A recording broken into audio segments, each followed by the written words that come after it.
Siempre crecí escuchando que éramos el pueblo escogido por Dios, pero en aquellos días lo único que veía eran campos vacíos y familias escondidas en cuevas. Los madianitas arrasaban con todo. La tierra, alguna vez fértil y bendecida, parecía maldecida. Y yo, bueno, yo era solo un hombre común tratando de sobrevivir. Cada vez que veía a mi gente llorar por el hambre y el miedo, sentía una mezcla de rabia y vergüenza. ¿Cómo llegamos a esto? Lo sabía, nos habíamos alejado del Dios de nuestros padres. Habíamos preferido los ídolos de Baal, creyendo que nos darían lo que el Señor negaba. Pero ahora solo nos quedaba el clamor desesperado. Ese día estaba trillando trigo en un lagar, escondido como un ladrón. El aire olía a polvo y miedo. Miraba a todos lados, esperando no escuchar el galope de los invasores. Nunca imaginé que ese lugar oscuro y silencioso se convertiría en el escenario donde mi vida cambiaría para siempre. De repente, escuché una voz. Firme. Serena. Casi imposible. El Señor está contigo, varón esforzado y valiente. Giré de golpe.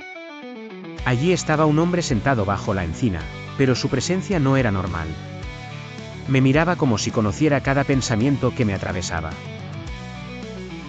No pude evitar responder con frustración: si el Señor está con nosotros, ¿por qué nos pasa esto? ¿Dónde están sus maravillas? Lo dije con dolor, con sinceridad y con duda. Él no se ofendió. Me miró con una calma que me desarmó y pronunció palabras que todavía estremecen mi espíritu: ve con esta tu fuerza. Me quedé sin aire cuando dijo que yo liberaría a Israel. ¿Yo? ¿Un hombre que ni siquiera podía trillar trigo sin esconderse? Le dije que mi clan era el más débil, y yo el menor. No había forma. Pero él respondió: yo estaré contigo. Y aunque mis dudas seguían, sus palabras clavaron una semilla en mi corazón. Para asegurarme de que no estaba alucinando por el miedo, preparé una ofrenda. La puse ante él. Luego, tocó la carne y el pan con su bastón, y un fuego sobrenatural los consumió. El calor me golpeó el rostro.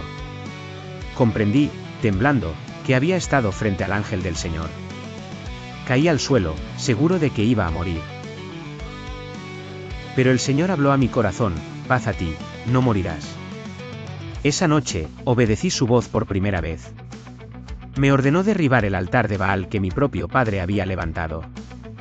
Lo hice a oscuras, temblando, pero lo hice. Sabía que al amanecer todo cambiaría, y efectivamente, así fue. Al día siguiente, el pueblo estaba furioso. Querían matarme.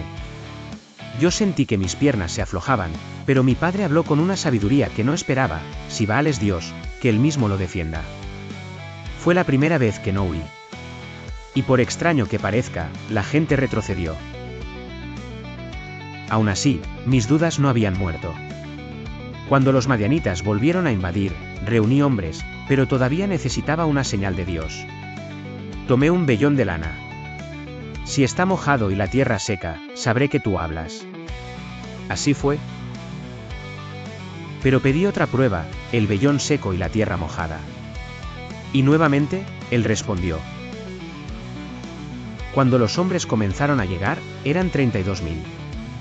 El sonido de sus pasos levantaba polvo y esperanza. Por primera vez, pensé que quizá sí podríamos enfrentar al enemigo. Pero Dios tenía otros planes, planes que desafiaban la lógica humana. Dios dijo: son demasiados. Me quedé helado. ¿Demasiados? El enemigo era incontable. Pero él insistió. Ordené que los temerosos se retiraran. 22.000 se marcharon. Me dolió verlos partir, pero aún quedaban 10.000. Pensé que estaban listos para la batalla. Me equivoqué. Dios habló por segunda vez: aún son muchos. Nos llevó al agua y me dijo que observara cómo bebían. Yo no entendía nada, hasta que me señaló a un pequeño grupo de hombres que llevaban el agua a la boca con la mano. 300. Solo 300. Con ellos, lucharíamos. Tragué saliva. No tuve opción. Esa noche, el miedo volvió a visitarme. La magnitud del enemigo era abrumadora. Pero Dios me dijo, baja al campamento, te fortaleceré.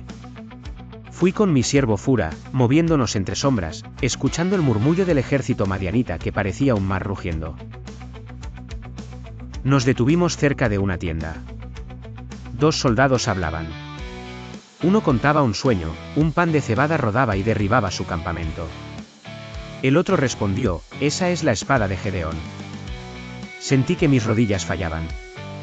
Ellos estaban asustados de mí. Esa palabra fue el fuego que necesitaba. Regresé con mis hombres lleno de una convicción que jamás había sentido. El Señor nos ha entregado a los madianitas. Sus ojos brillaron. Su espíritu se encendió. Repartí cántaros, trompetas y antorchas escondidas. No llevábamos espadas visibles. Solo fe.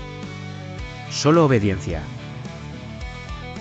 Dividí a los 300 en 3 grupos.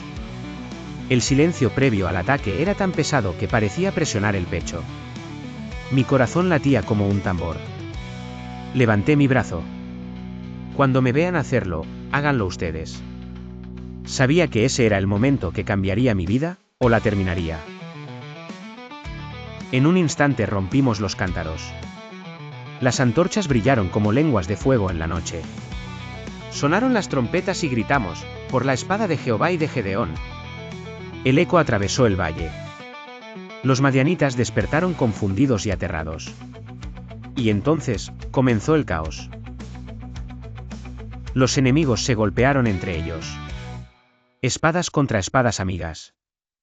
Gritos, polvo, confusión. Todo lo que Dios había dicho estaba ocurriendo ante mis ojos.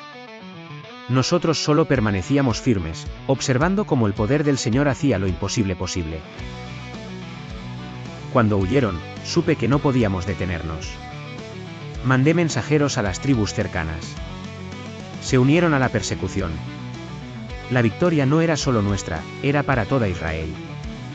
Y así, comenzó la cacería de los príncipes Oreb y Zeeb, los líderes que habían sembrado tanto dolor.